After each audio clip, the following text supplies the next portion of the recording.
just left I Love Boosters, and God, there's a real freedom to just accepting that you will never in a million years guess what's going to happen next in a movie. Also, I love that this takes place in an alternate universe where department stores are alive and well. I am really looking forward to us two college dropouts tackling Marxist theory in a long-form recorded conversation that we'll be publishing on the internet. I can't wait.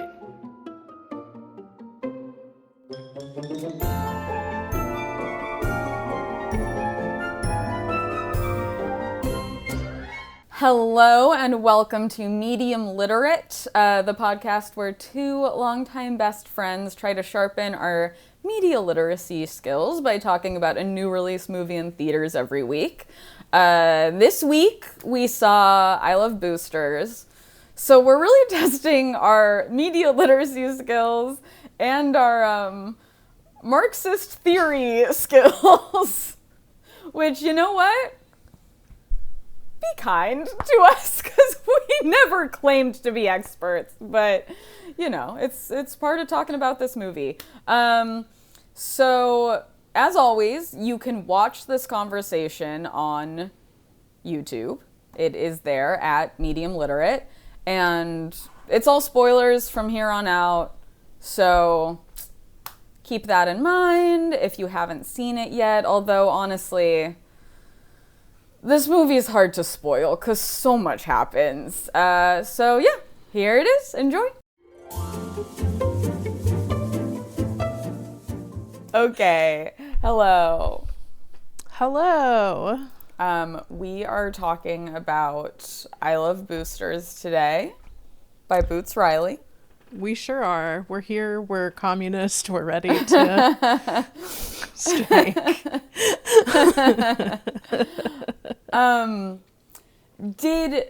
Have you rewatched Sorry to Bother You since it came out?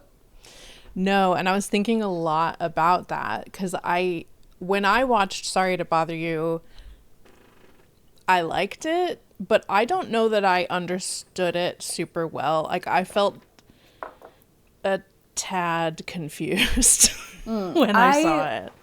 I haven't rewatched it either. I also liked it, and it's like, you know, so I only... Yeah. So much happens. My main thing I remember from that, and I think part of the reason I haven't rewatched it, is I remember in the theater, the scene where he's like in the bathroom and first discovers... Is it Armie Hammer who becomes a horse first? Dude, I do not remember. Okay, I don't even remember that plot line. I think Sorry to Bother You made weirdly no impression on me. Okay, I mean, I just remember this because the first reveal of the horse person, I found so intensely unsettling.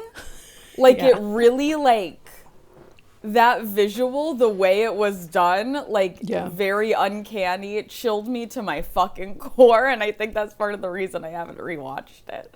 I get that. Did you ever watch, I think it's called But I'm a Virgo or I'm a Virgo? I didn't. Did you? I loved Oh, that. okay. Yeah, I loved that show. It was like a limited series show on Amazon, I think. I loved that. I thought that was really, really good. So that is my Boots Riley history. Cool. I feel like it's like that. I really cared about that piece of media. Sorry to Bother You. I liked when I saw it, and then it was like out of my head. I don't remember if it came out in COVID or right before or something, but I just feel like too many things happened and it got bonked right out of my head. Yeah. I feel like I was seeing somewhere that this is his first movie in 8 years, so it would have been pre-COVID by like a bit. I definitely remember that I saw Sorry to Bother You in Louisiana. And, you know, I just think I maybe had a different theatrical experience than you did, most likely, due to that piece of information. Although that could be in any direction, I guess, because it's like a significantly more black place than like Glendale or wherever we would have seen it in LA. And so I do feel like there was actually more audience because of that, but also I don't remember it landing super well with the audience I was in. I don't remember at all. I don't remember anything except the horse thing. Sure. Being the thing that gave upsetting. you nightmares. But I was just thinking about it because of this movie. I was like, damn, he loves like a weird humanoid creature. Yeah. Yes. I mean, yeah.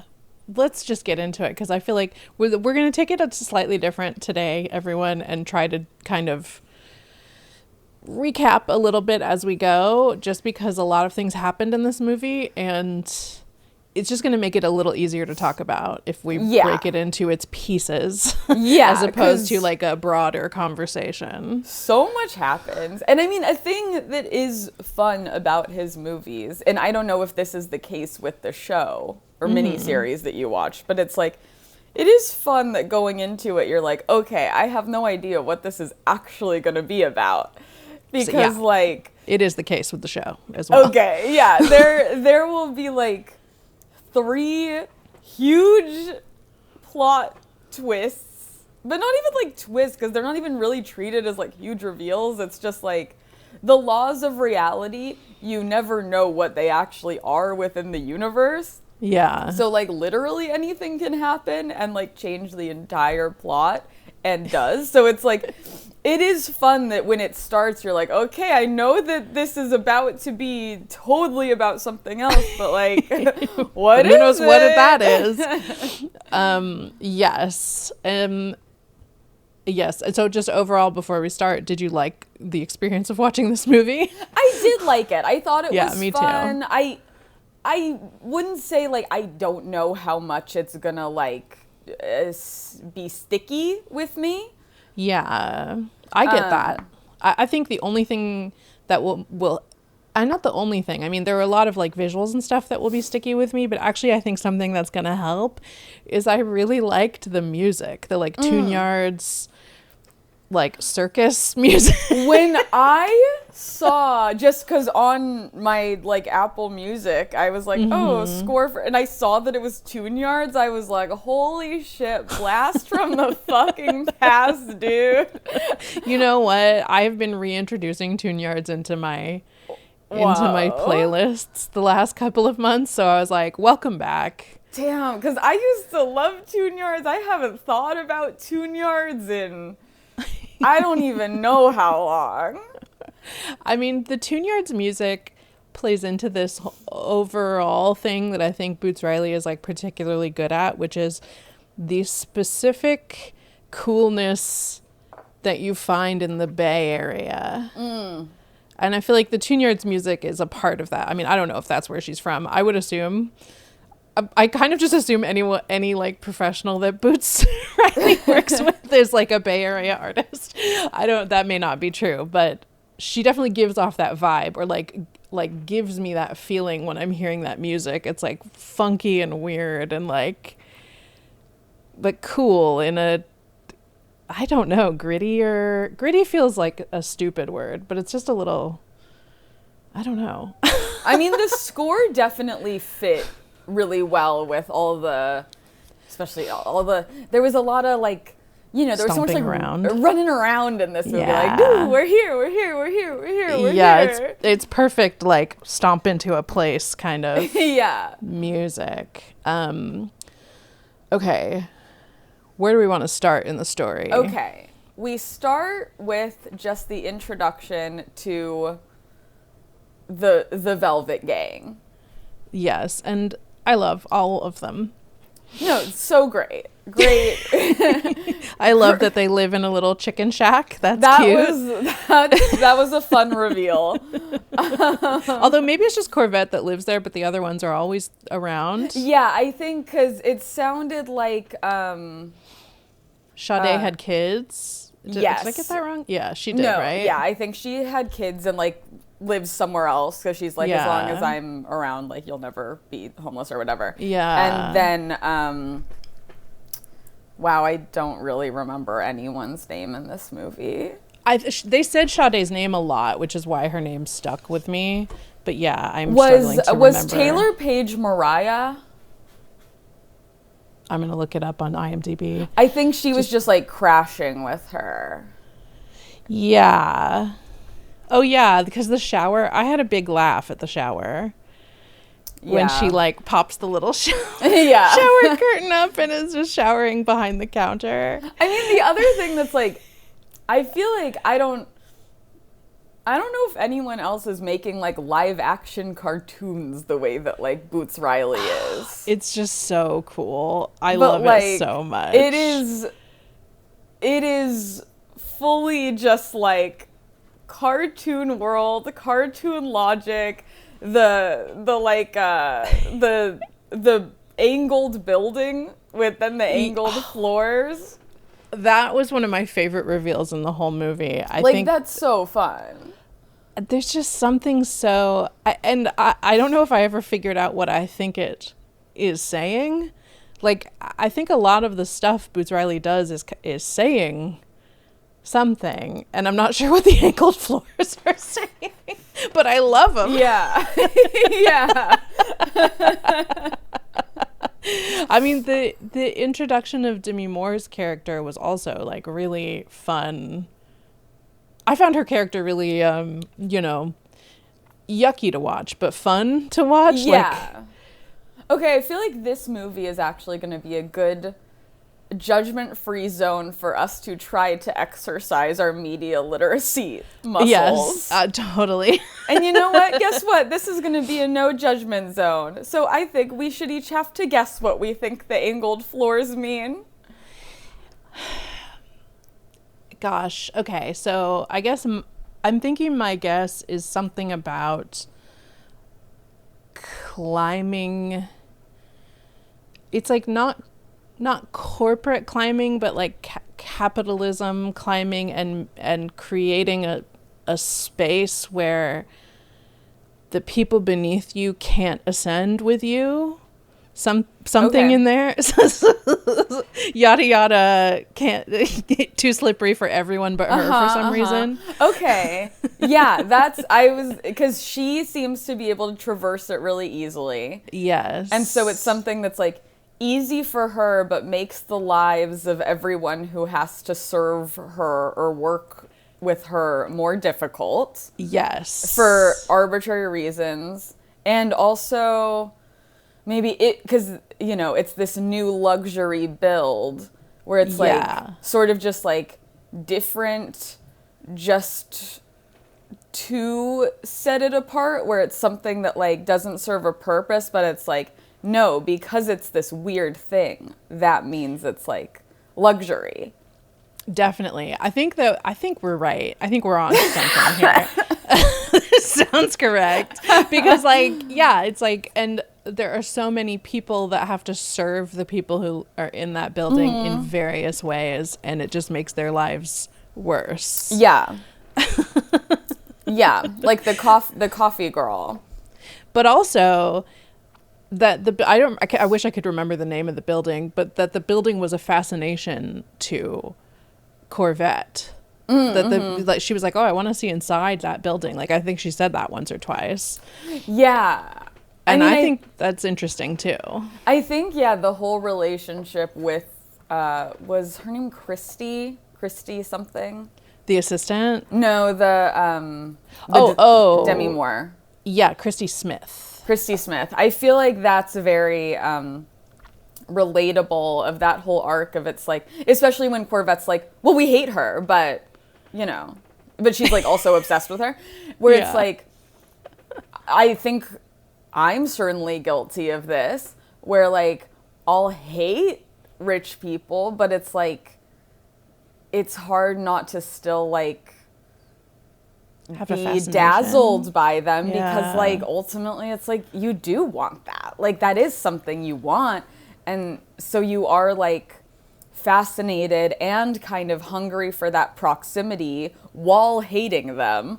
But ultimately, and it's like, I guess that has something to do with the way that like everyone, all these people who like have certain politics and stuff think that they're closer to being a billionaire than they are to being like out on the street, but that's like not the case, you know? And yeah, definitely. And I think that Corvette's journey in the story is that journey that we're all kind of on a little bit, of like the fascination and the curiosity and almost the hope that she could get there, and trying to do it the right way by like entering contests and stuff only to be ripped off and stolen from, is like, that's the journey we're all on.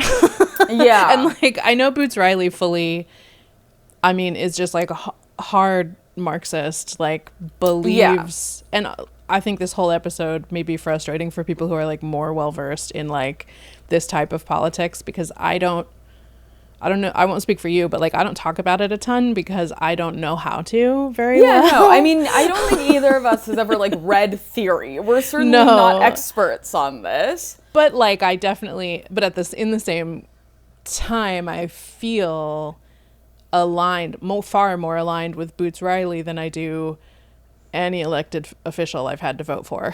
Oh yeah, absolutely. You know what I mean? Like, I think it's like we totally agree with it. We're just not that smart about it. yeah, and or like, yeah, I'm just like not practiced in talking about it, and really there is no world where you are incentivized to talk about any of this on the internet, because people aren't normal about how they talk to you, about how you talked about it, even if everyone's heart's in the same place. But I think it's cool. I mean, it's like, it's what makes me like, I'll go out on a limb and say I don't think this was a perfect movie, and I have some complaints about it.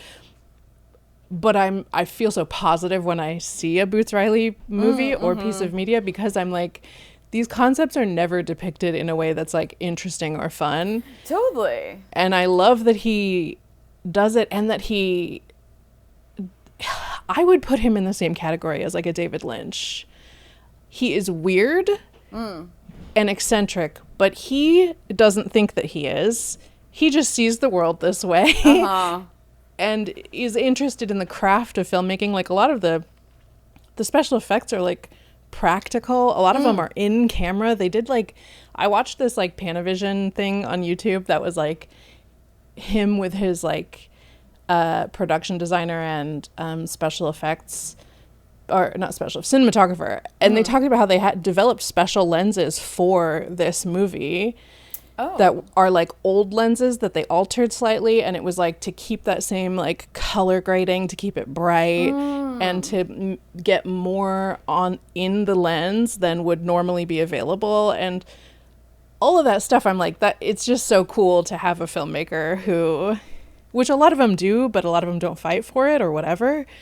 He cares so much about the process of like making it fun to look at, happy to look at, engaging to look at, and then delivering some theory to varying levels of success, I think. Sure, and it's like, ultimately, is it a pretty basic, you know, message? Yeah. Yes, but, you know, that's not, you're not seeing that in many major movies, so that's like, you know.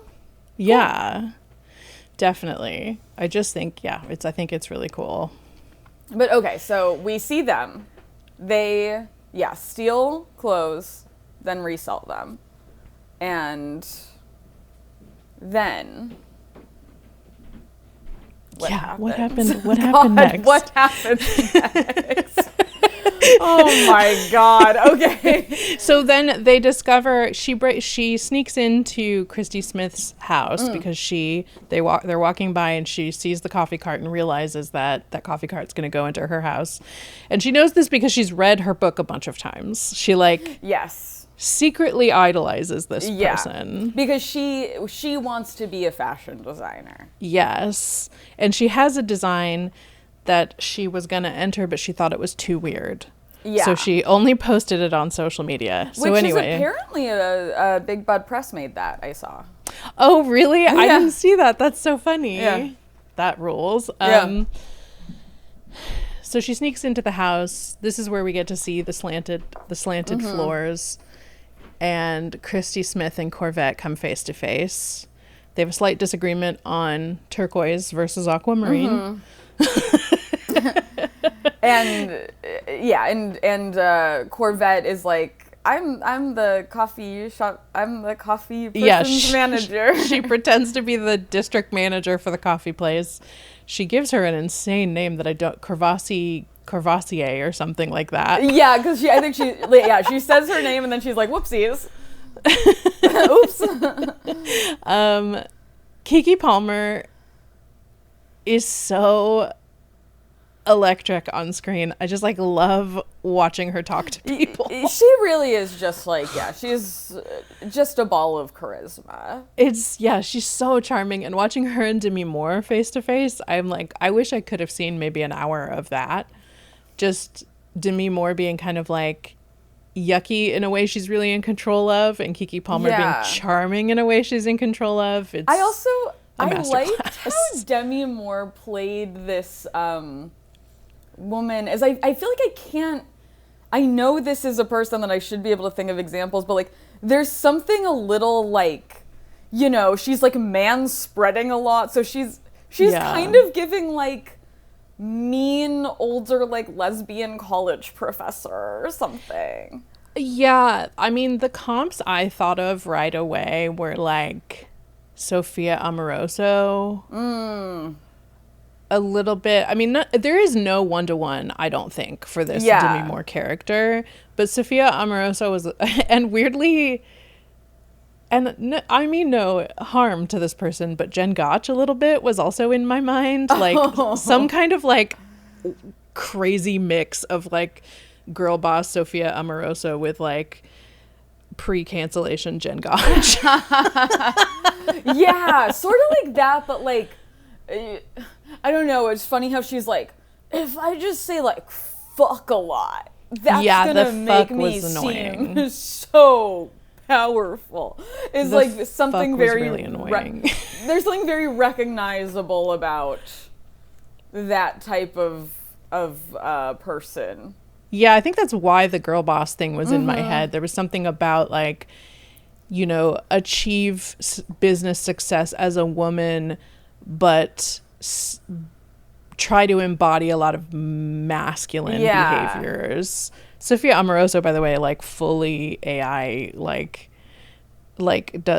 tries to teach women how to do AI stuff. That could not surprise me less. I don't know why I was on her Instagram the other day, but I came across it and I was like, oh, what the fuck? Least shocking development I've ever heard. Yeah, very aligned with Claude, I feel, is the one she's chosen. Good for her. Oh my god. But yeah, we get this introduction, and then pretty quickly following that, we get the reveal that Christy Smith's company has stolen Corvette's design that she thought was too weird. Yeah. Okay. Also, when Corvette is in the apartment, the big thing is she overhears her talking about these $100,000 suits that she's made. Yeah. Oh, yeah. And we do get a pan across all the stuff on her wall, one of which is like Democratic something think tank or something. There's like it's like a diploma or certificate or something. I noticed like something Democratic think tank, and I was like, oh, that's funny. I mean, but Boots Riley puts stuff like that in movies that and sometimes that never comes up again. Yeah, you know what I mean? yeah. Like way later in the movie when there's a chase in the mall, all the names of the stores were like funny in some way. I wished that I could pause on those. I know. That is the true downside of doing like theatrical release. I know, movies. We can't really make notes. No, we're just like, we noticed that. We'll have to revisit that later in a couple months when it's out on streaming. But yeah, so then Corvette and the other two girls get jobs at Metro Designs by Christy Smith. So that's also sort of a funny thing where it's like she's this like billionaire designer, but she has stores that feel more H&M, and there's many of them. Yeah. Which, you know, so it's, again, like, there's really not a one-to-one comparison. It's sort of a made-up, you know, role in this world or something that she occupies. Yeah. I don't have, because any of those because it is a kind of a mall store. Oh, totally. It's in a bunch of strip malls. Like, every time they show it, it's in malls, strip malls. And it's, yeah, there's like a million of them within the city, but she is also considered like a high-end designer. So it's like, yeah, sort of a made-up type of thing. Yeah. I'm like mentally scanning mall stores to be like, is there a one-to-one? There really isn't. Yeah, no, There's which not is supposed to be. No, exactly, which is sort of like another just like, okay, cartoon world, you know? And then that's where all the monochromatics come in from all the trailers and stuff, which is so fun. It's really cool. I really love all those scenes. Will Poulter playing the store manager of one of the Bay Area stores, absolutely giving the performance of his life. He really was. I loved it. He really was. It's revealed though that, I mean, there's a few things that are revealed, like that they get 30-second lunch breaks. But also that they have to pay for their clothes. Yes, so they have to wear like current season clothes, but it's like, so there's two other girls who like work there first. Yeah. And it kind of just cuts to them and they're looking at their like $38 and $42 paychecks. Yes. And they're like, what the fuck? And they weren't warned that was going to happen. And them trying to talk to Will Poulter and the music being insane was very funny. And then him being like, I can't hear you. I also think that is like one of my favorite things about Boots Riley is that sometimes it's just a joke and it's just funny. And like, it doesn't always happen with like people who are getting these bigger concepts into movies that Joy has a seat at the table in the movie, and that like sometimes it's just funny, the music's too loud and he keeps like, and like, then, I don't think that had a big meaning. No, and then like turning it one level down and it's just like do do do do do. Sometimes it's just a gag and that's nice. It's nice when like, there's a gag. Sometimes the gags are like, it's with the, you know, how they have to like get in place like the beginning of a race and like run on their lunch break. It's like, it's just a little visual goofy gag, but it is like, lunch breaks aren't long enough, you know. It's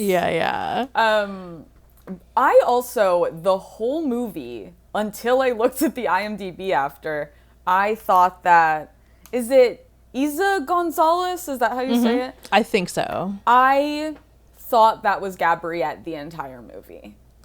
Oh, that's funny. Like I had seen, you know, her name in the opening credits, but then forgot about that and didn't think about where she was in the movie. But like the second she was on screen, I was like, oh, I mean, I guess Gabriette had like a little role in I Know What You Did Last Summer, the new one, but I didn't know that she was like getting like main roles in like movies now. And it wasn't until like I looked at and I was like, oh. Oh, it's a different person entirely. I remember Isa Gonzalez being like a huge deal in Baby Driver, I think.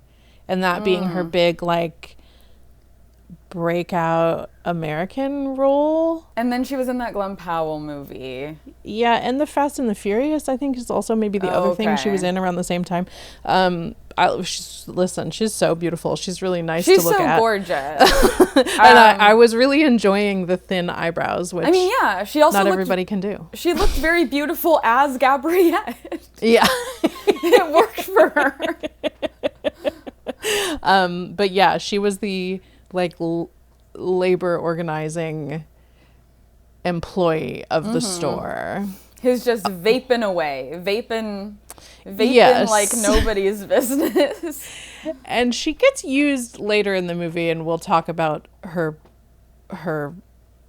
speech because I have notes. But okay, so they get these jobs. Yes, they get these jobs. They get taken into the back to talk about something. I can't even remember. They're in trouble because they're wearing last season's clothes. And while they're all in the back, their whole plan was that they were going to get the job so that they could boost the stuff in the store and like clean out a whole store in one go. But then while they're in the back, the whole store gets boosted in like 3 minutes. Yeah.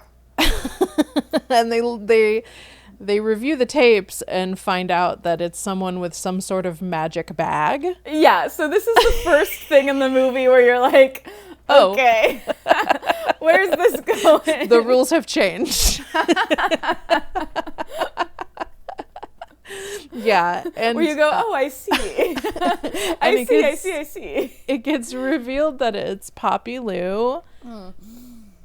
They kidnap her. Yeah. In a way that is frightening.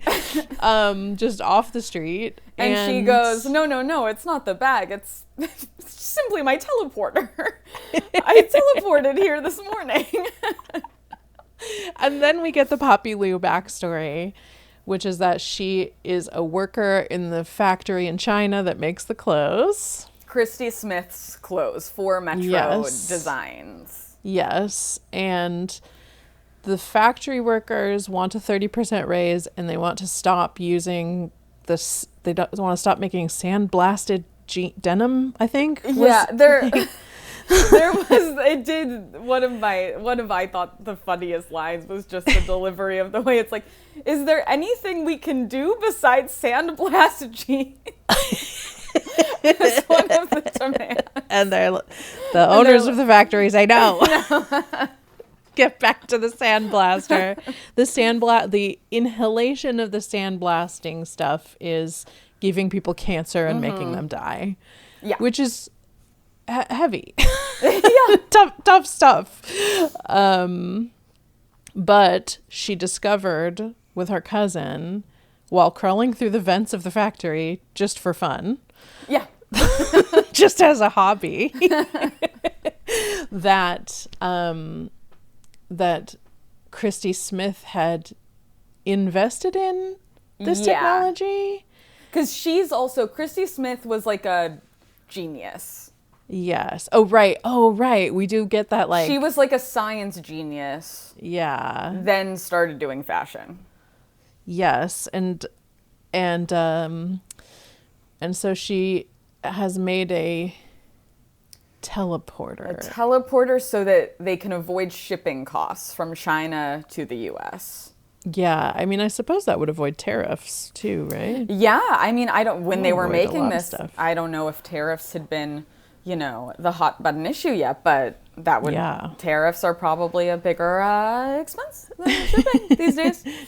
And so that's what happened. This is where you need to suspend a lot of your disbelief, because I was sort of quickly like, and where's the suction coming from with the teleporter? Sometimes there's suction, sometimes they're not. It depends on. Because there's certainly a lot of footage of her just opening the teleporter and then everything gets sucked into it. It's a situational. Yeah, I mean, I'm not going to be pedantic about it. Just a question that fluttered across my mind. Oh yeah. That I was like, no.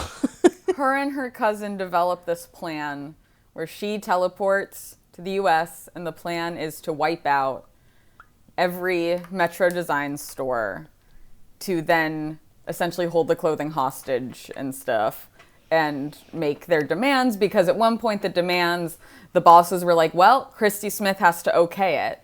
And then she goes, no.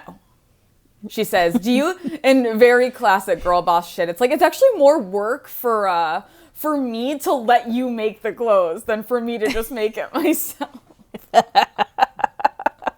Yeah. So now she's going to work with the Velvet Gang, and they're going to steal all the clothes that they can from all the stores in the Bay Area. Great plan. There's also this side plot. Not even plot. Side something. Situation. With LaKeith Stanfield. Which is like, sometimes your friend just needs to be in the movie, His character I did think was very funny. Yes. He's really good at playing quiet strange man. Yes. Who's also a little French. I was going to ask if that was the accent you were hearing, because I couldn't quite tell. Yeah, I thought it was like a little French. Yeah. Where he's just this like sort of like quiet, mysterious guy who like Corvette is like, ooh.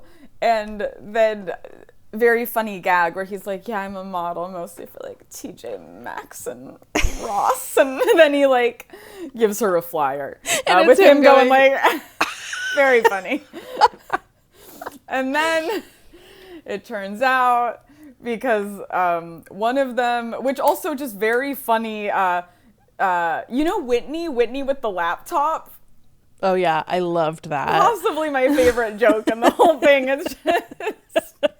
The thing about like Boots Riley is like, sometimes his humor is just sort of like a random guy being random. Yeah. But it's, it can hit. I don't think it's a crime. No, it can be very funny. Whitney with the laptop is very funny. It's like, oh yeah, she hooked up with him and he ate her out and sucked her soul out of her pussy. And, yeah.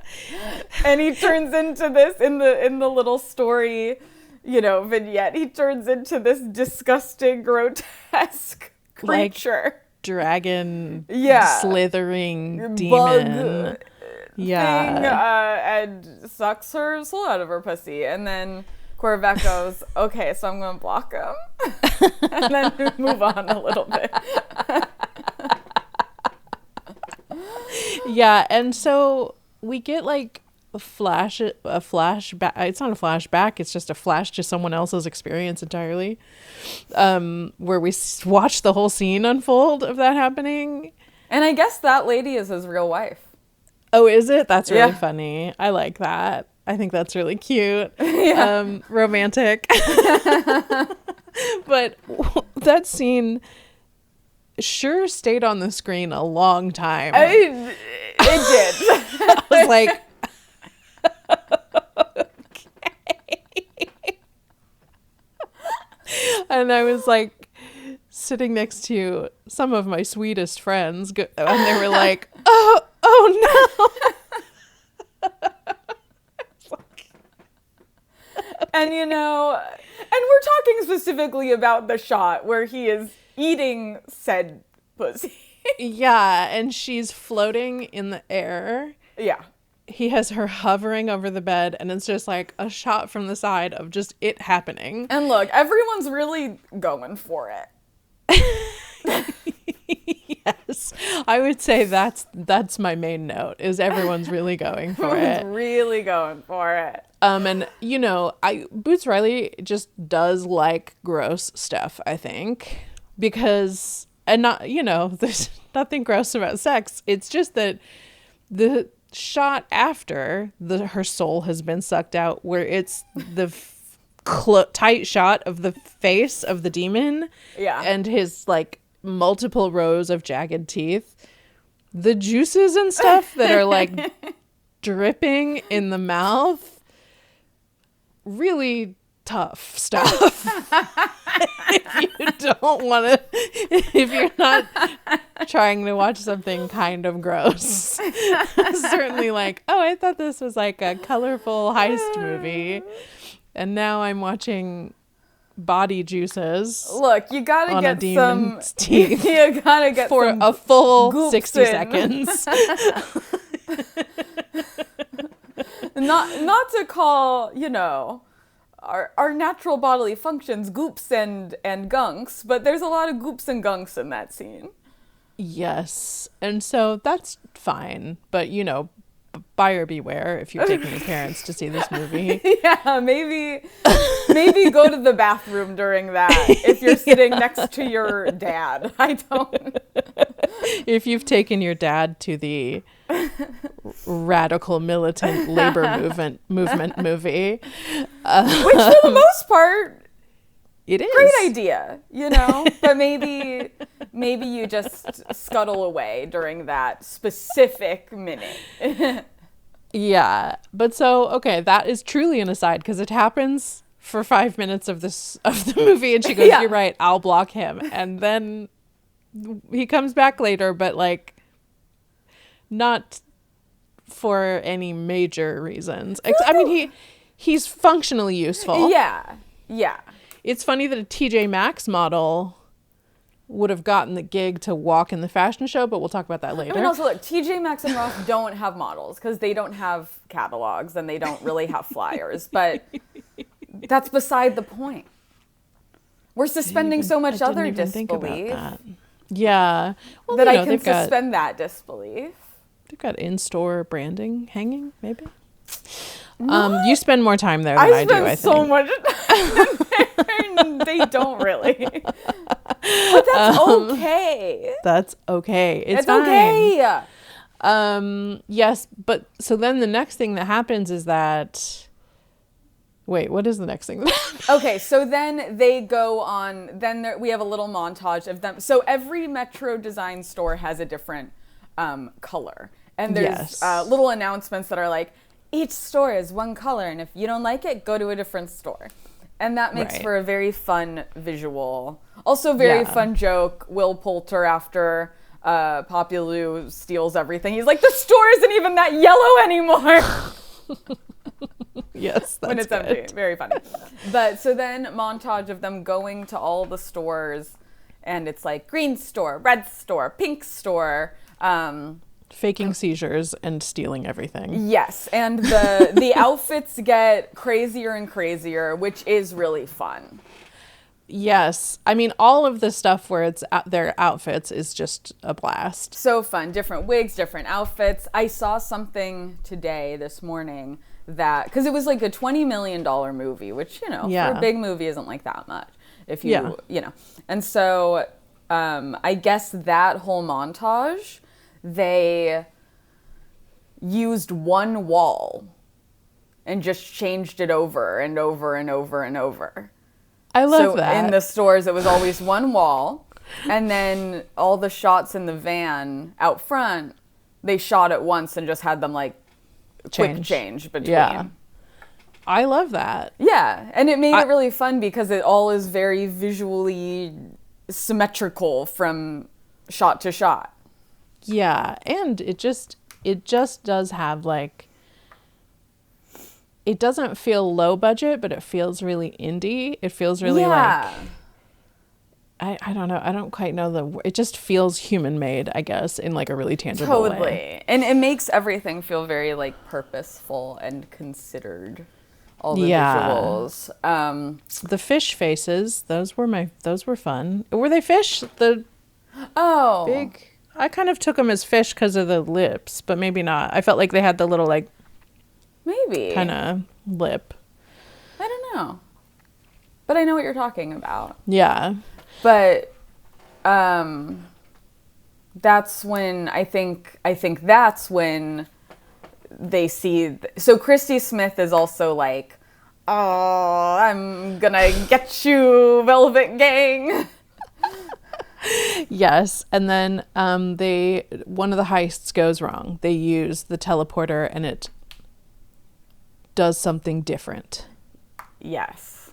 It changes the situation that the things are in. And this is where that happens. They don't know what to do. Isa Gonzalez finds them and says some line like, you guys can't hide here. Everyone knows about this place, which is like, wow, what do you mean? I know. Who's everyone? But Isa Gonzalez, they have her explain that the machine does situational something conflict, or there's essentially one that will like, there are 3 settings. It's teleport. Then there's like a situational. There's a situational fast forwarding. I'm so sorry we couldn't take notes during the movie, and I don't remember the exact words. This isn't the word they use, but it's essentially like escalation. But it starts with an A. The word they use starts with an A. Yes. But it does. It escalates the situation of whatever it is, and then there's a deconstruct where it takes something down to its core parts. Yeah. So that's cool that this is a literal plot device that now they get to use. Yeah. And of course, it's not explained why these are functions on this machine. Doesn't matter. She does go into like an 8-minute Marxist theory thing about dialectical materialism that I'm like, this is where we're losing it a little here. And I support it all. I support like trying to get these like theories understood better by everyone. And I think I'm starting from like an even a better place than maybe the average person, being like slightly interested in this politic, right? And I couldn't explain to you what that was trying to explain. I just know that is a Marxist theory. Okay.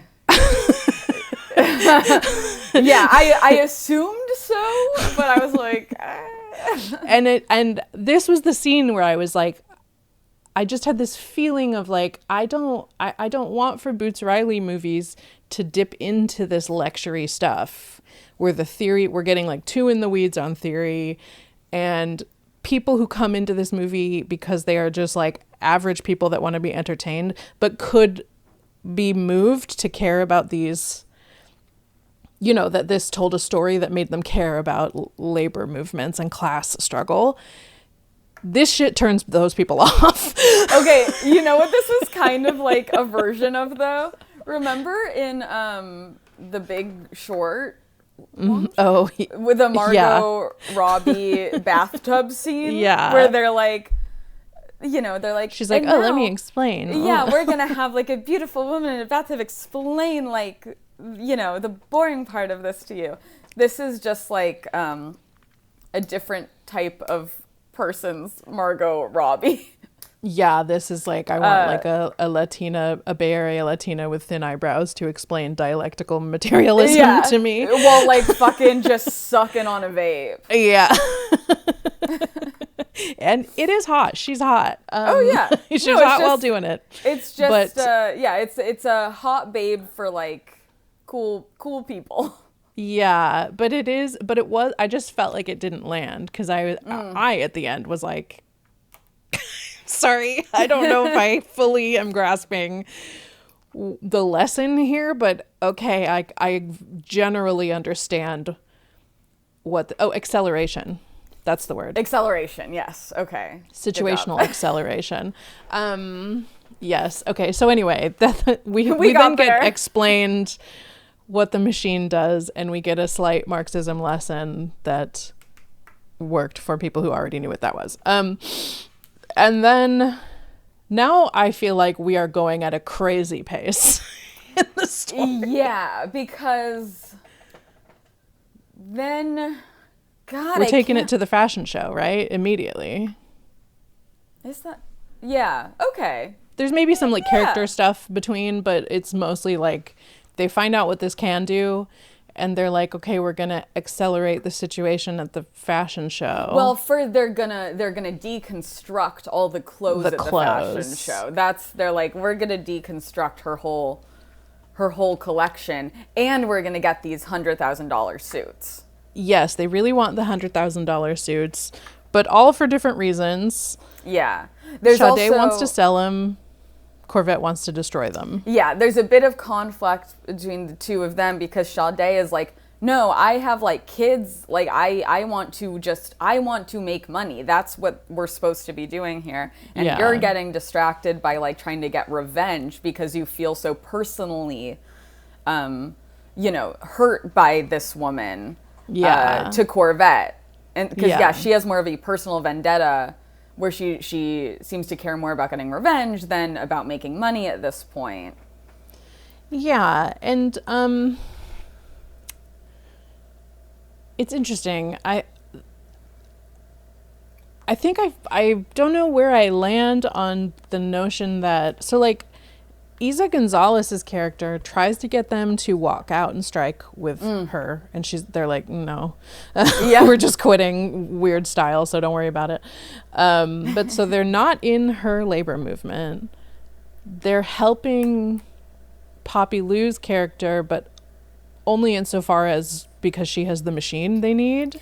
There's a conversation that makes it very clear because they're listing their objectives, and Poppy Lou is like, and get, the demands of the factory workers met. And they're like, okay, well, no. If we can. If A and B lead to that, fine, but that is not one of the main objectives.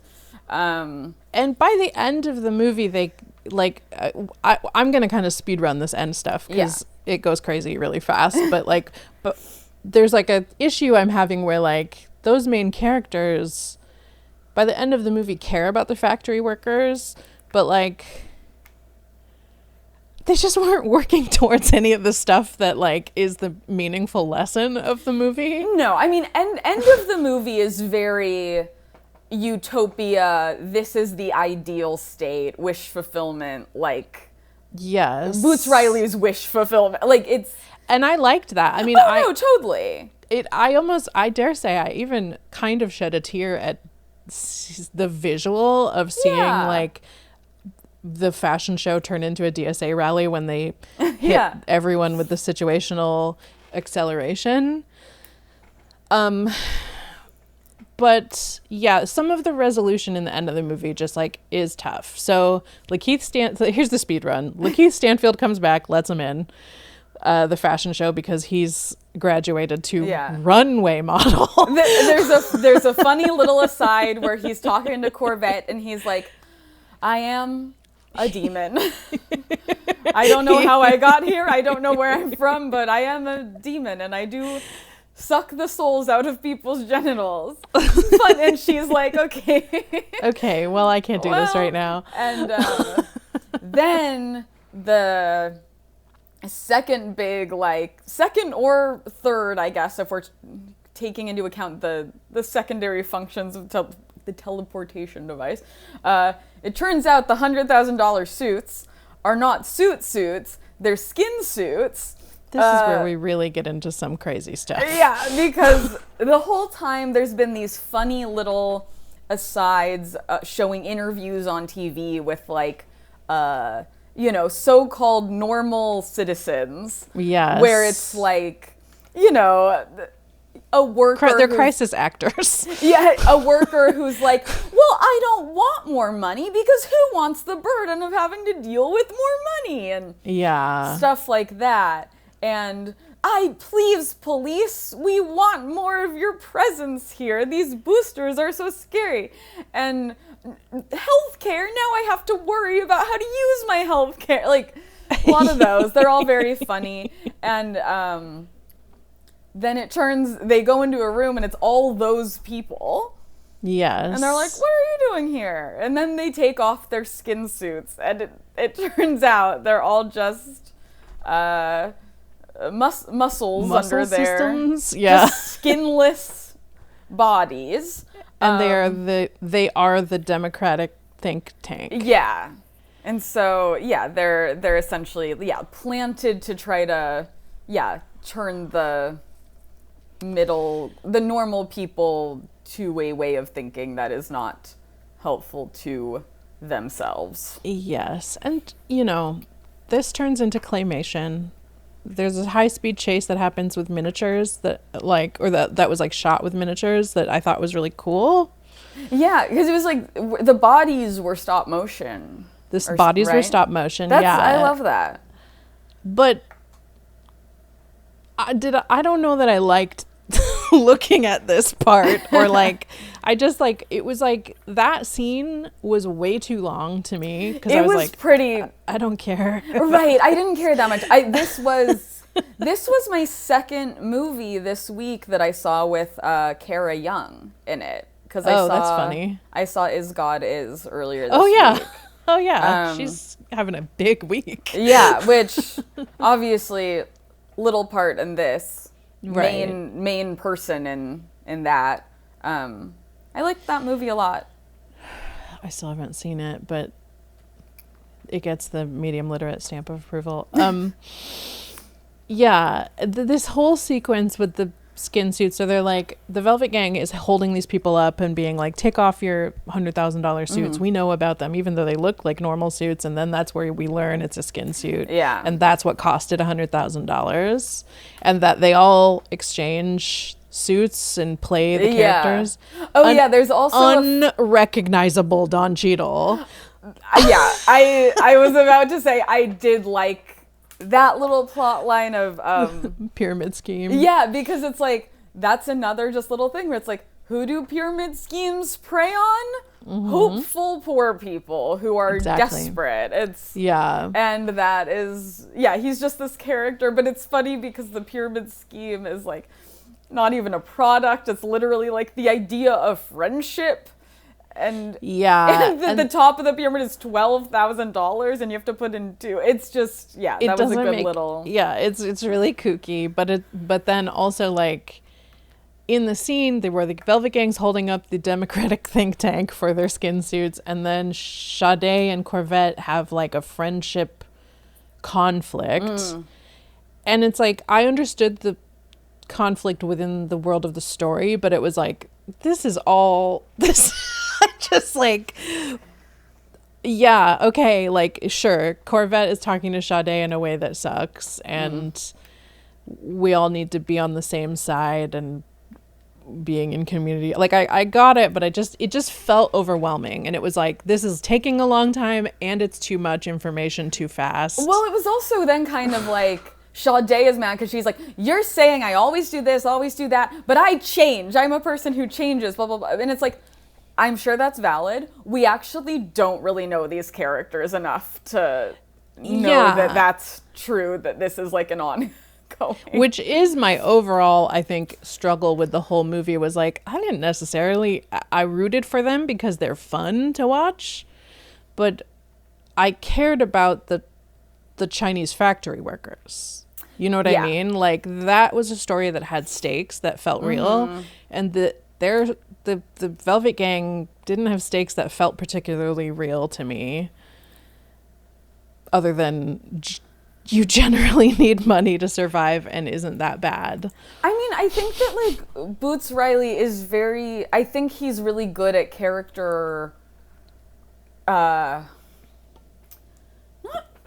creating character, like maybe like archetypes isn't the right word, but like the shape of a character. I don't think his strong suit necessarily, and I didn't see this show, tell me if I'm wrong. That one is the one where he does like the character has a lot of interiority, and it's all about his emotional journey, but I follow what you're saying, and I'm with it. Like, it just doesn't feel like they're not the most fully fleshed out, because then even like Corvette and Sade have this relationship. Taylour Paige is just kind of there. Yeah, Mariah is just like the stony one that's with them. I do also, like, she's just she's a little bit of like, just kind of the ditzy, fun friend who's there. I do think that she is one of the most insanely beautiful actresses we have. And I liked her styling in this. Like, I liked seeing her really like funky. Because she was in Welcome to Derry. And every time she was on screen, I'm just like, it's crazy how beautiful she is. So, cool features. I will never. How did you do it? Begrudge her being on screen and serving not much of a purpose, because she's just like one of those people where you're like, it's crazy how beautiful you are.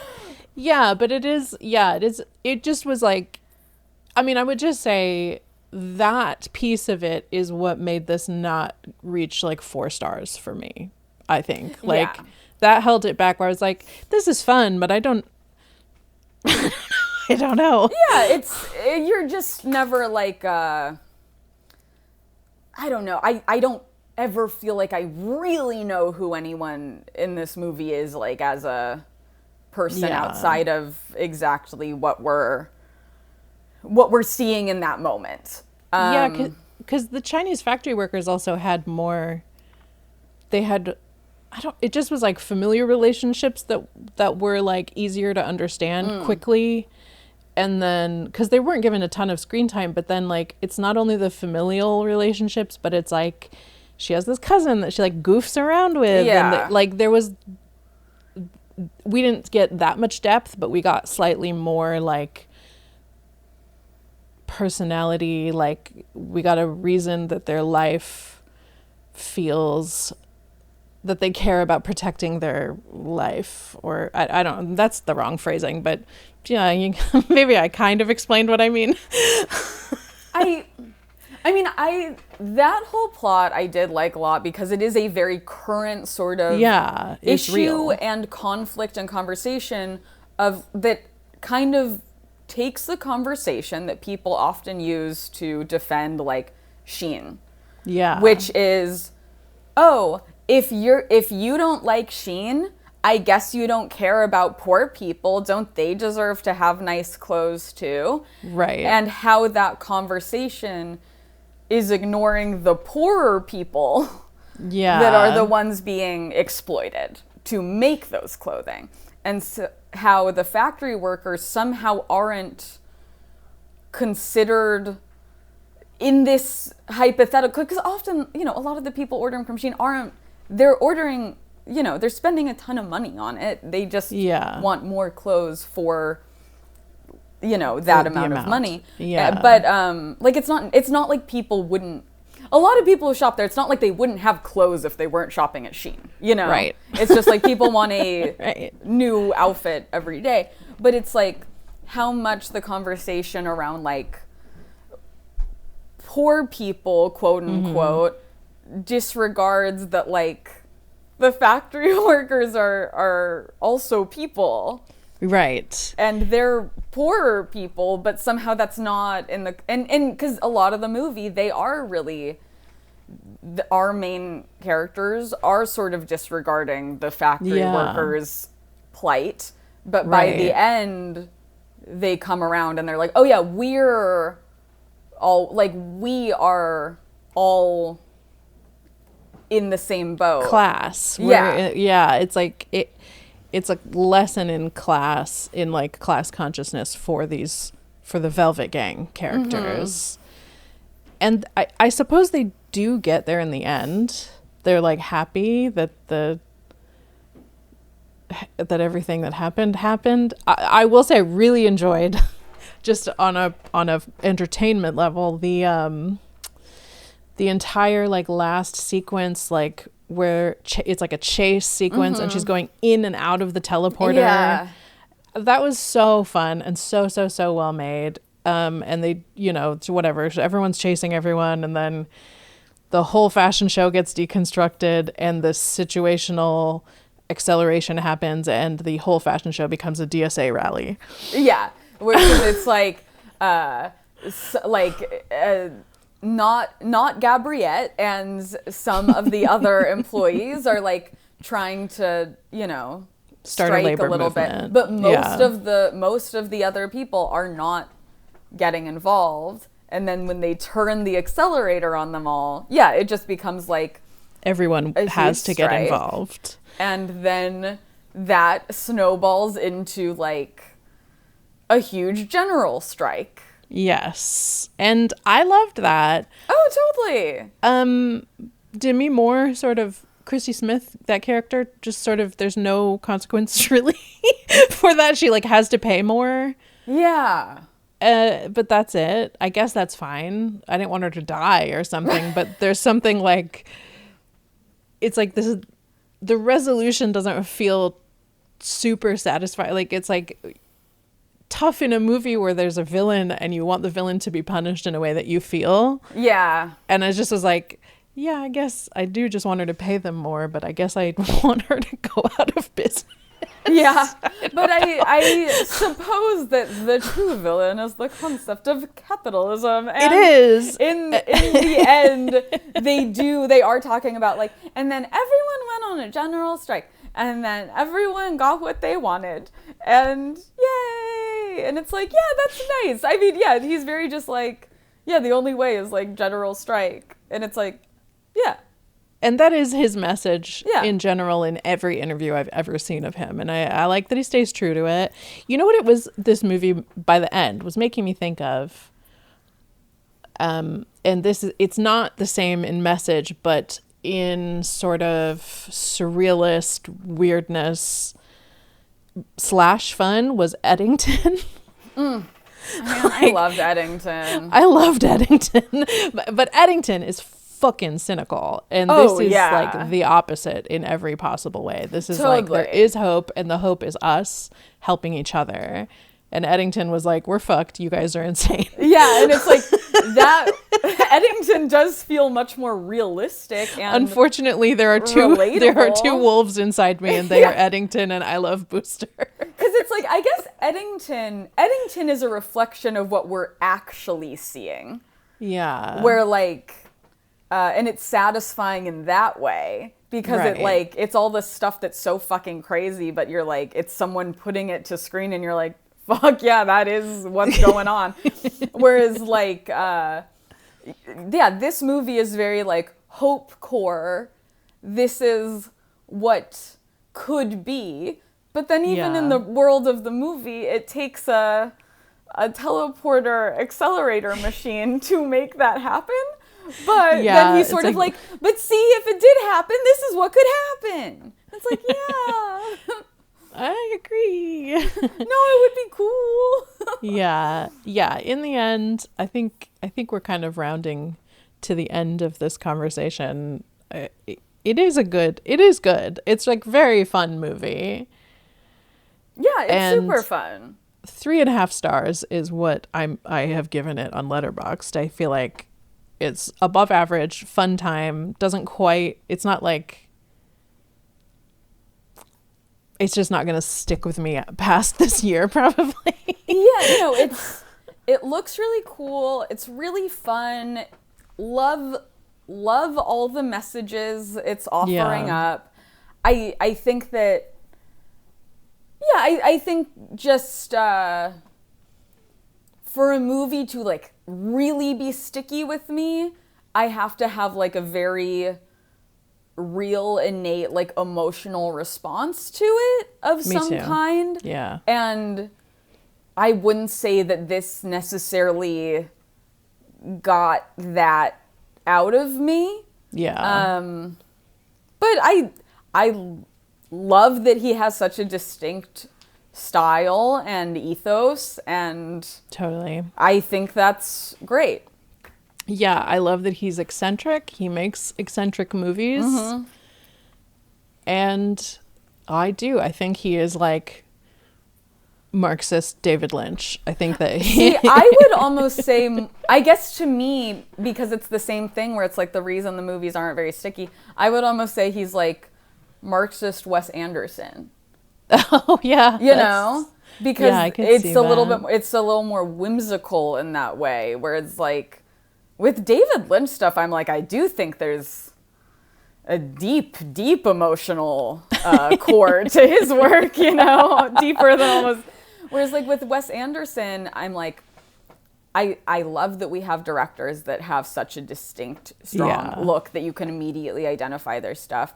But sometimes, and I love to look at it, and I think the writing's good. I think there's interesting stuff there. But like Wes Anderson's stuff never really permeates me emotionally. Yeah, I could see that. Which is, I know is not the case for everyone, but that is the case for me, which is why just like I don't love Wes Anderson, because like I always feel like I'm just kind of like, oh yeah, that's a nice movie, but it never like gets to me.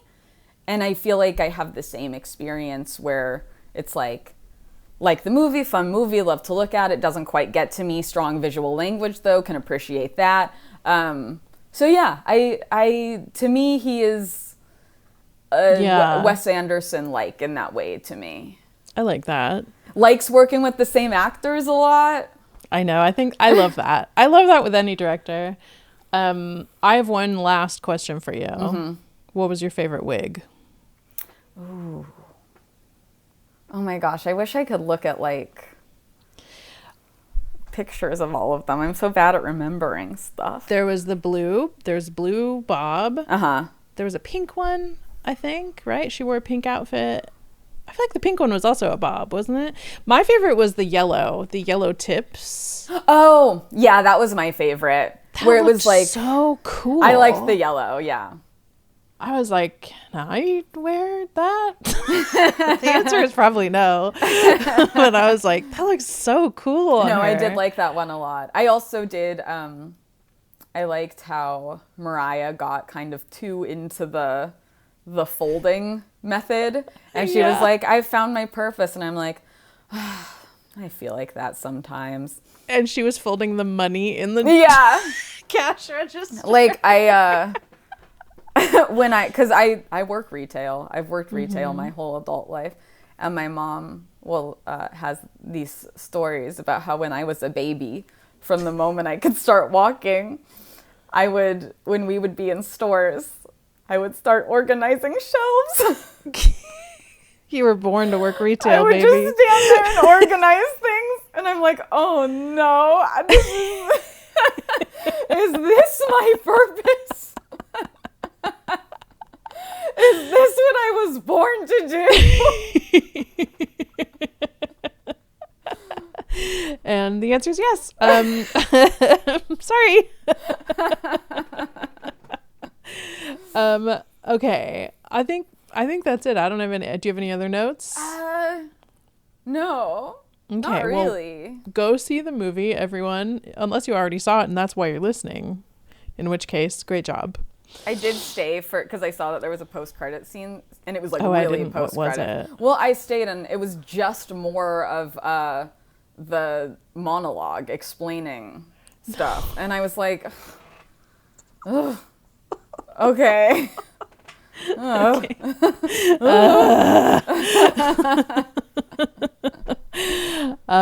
Yeah, I hope this makes a lot of money. I hope more weird Boots Riley stuff comes out.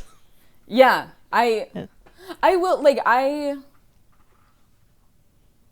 of the two movies I saw this week, I liked Is God Is way better. Sure. And I think that one is a lot stickier. Yeah. But, I recommend this as well. Well, of the two fun. I saw this week, Grogu was pretty fun. But I liked this more. I'm gonna have to see it just because every time I see a picture of him in the movie, I'm like, ah! He's cute. But then I'm like, what if after seeing Baby Yoda, I'm like, I don't know if I could ever be happy giving birth to a human baby.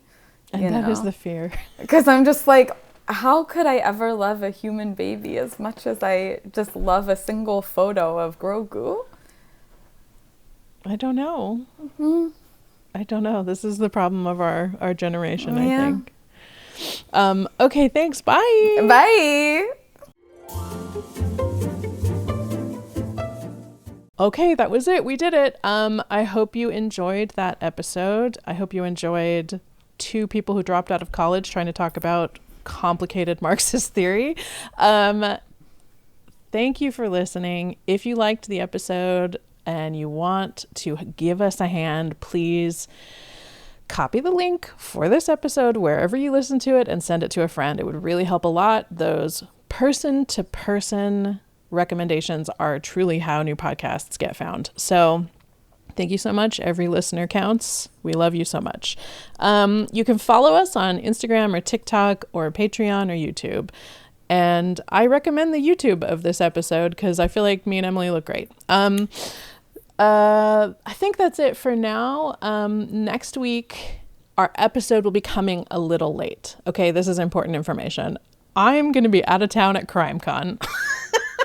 And I don't want to talk about why I go to CrimeCon. No big deal. I'm on the jury for an award show. So our episode will be coming on Wednesday. We're recording it when I get back from CrimeCon, which is Monday night. Usually the episode comes out Monday. You get it. So we'll say this again on social media, but episode next week, Wednesday, Backrooms. See you there. Medium Literate was created and produced by Monica Scott and Emily Faye. Our theme music was composed by Christian Larson, and technical help is from Alex Luchin. Thank you so much for listening, and we will see you at the movies.